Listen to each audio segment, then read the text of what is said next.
Ready হব বলে last ভিডিওটা শেষ তো করলাম, আর চলো তাহলে রেডি হতে হতে বাকি গল্পটা এই ভিডিওতেই করি। হঠাৎই ম্যাম ডেকে পাঠালেন প্রোগ্রামের জন্য, তবে কিসের প্রোগ্রাম সেটাই বলা হয়নি। এটা ছিল বসন্ত উৎসবের প্রোগ্রাম। অ্যান্ড অ্যাজ ইউজুয়াল মা আমাকে রেডি হতে হেল্প করছিল, আর রেডি হতে তো আমরা এই বিষয়ে গল্প করছিলাম। মা বলছিল ছোটবেলায় এই সব রেডিটা কিন্তু আমিই তোকে করে দিতাম, আর এখন তোকে একটু সাহায্য করছি মাত্র। তো রেডি তো হয়েই গেছি মোটামুটি, তবে ভেতর ভেতর ভীষণ নার্ভাসনেস কাজ করছিল। আর এই প্রথম স্টেজে ওঠার আগে আমি এত ভয় পেয়েছিলাম। আসলে ওই সেম ডেতেই নাচ তুলে আবার সেম ডেতে পারফর্ম করা, মাঝে ওই রেডি হওয়ার সময়টুকুই পেয়েছি।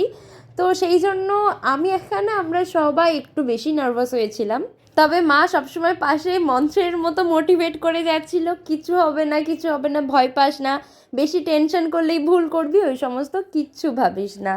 তো গিয়ে দেখি প্রোগ্রাম অলরেডি শুরু হয়ে গেছে, বেশ কটা পারফরমেন্স দেখলাম, দেন নিজেরা পারফর্ম করলাম, আর তারপরে আমি আর 1 মিনিটও ওখানে দাঁড়াইনি, বেরিয়ে চলে এসেছি সঙ্গে সঙ্গে, কারণ সন্ধে তখন 7টা বাজে আর আমায় পড়াতে যেতে হতো। তো বাড়ি এসেই সঙ্গে সঙ্গে জাস্ট ড্রেসটাই চেঞ্জ করেছি, মেকআপ তোলার সময়টুকুও পাইনি, আর তারপরে চলে গেছিলাম পড়াতে। তো ব্যাস, আজ এই অবধি, দেখা হচ্ছে কাল, টাটা।